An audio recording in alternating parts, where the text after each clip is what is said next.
Akkam jirtan kabajamtoota daawwattoota YouTube chaanaalii keenya akkam ooltan nagaa keessanii isinin jenna. Bakkuma jirtanitti nageenyi Rabbii isinii haa baay'atu. Guyyaa har'aa innaa lillahi wa innaa ilaihi raaji'uun jecha oduu gaddaa akkasuma oduun kun osoo hin beekamne kan bahaa jirudha. Gama sooshaal miidiyaatiin wantoota garaagaraa dhagahaa jirra. Wanti dhagahaa jirru dhugaa ta'uu dhabuusaa hanga amma adda hin baafanne jechuudha. Wanta deemaa jiru hordofaas jirra. Wanti Ustaaz Kamaal Hebboo ni du'ee akkas ta'e jechaa jiranuu haga ammaatti ifa galaa miti jechuudha. Jiraachuu fi jiraachuu dhabuu isaas osoo adda hin baafatin namoonni baay'een maxxansa isaanii irratti kaanis du'eera, kaanis akkana ta'e jechuudhaan gabaasaan guyyaan bahaa jiru kuni dhugaa ta'uu dhabuusaa gadi fageenyaan adda baafachuudhaan kan isin biraan geenyu ta'a jechuudha. Kamaal Hebboo turtii yeroo dheeraa biyyoota Arabaa keessaa ture. Yeroo muraasa as gama loltummaatiin ogummaa qabuun waraana bilisummaa Oromoo waliin hawaasa isaa bilisummaaf barbaadaaf bahe jechuudha.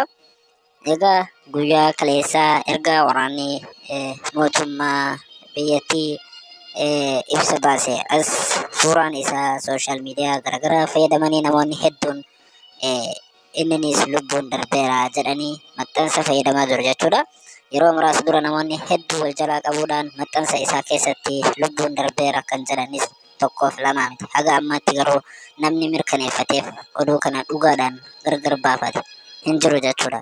Kanaaf immoo dhugaa ta'uu fi jiraachuu dhabuusaa adda baafachuu osoo adda hin baafatin maxxansa tokko akkanuma namarraa arganii maxxansuun gaarii hin ta'u jedhee yaade jechuudha.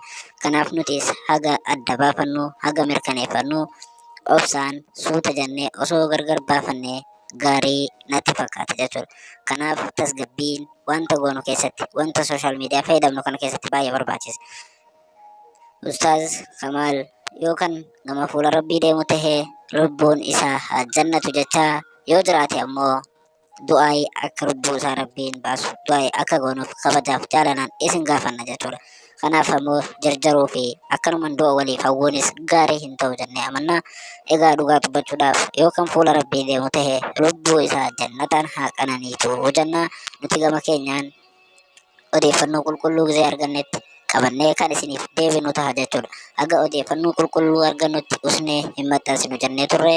Kanaaf YouTube chaanaalii keenya yeroo gabaabaa keessatti haga deebinee dhufnu like, share, subscribe gootanii akka nu hordoftan kabajaan isin gaafanna.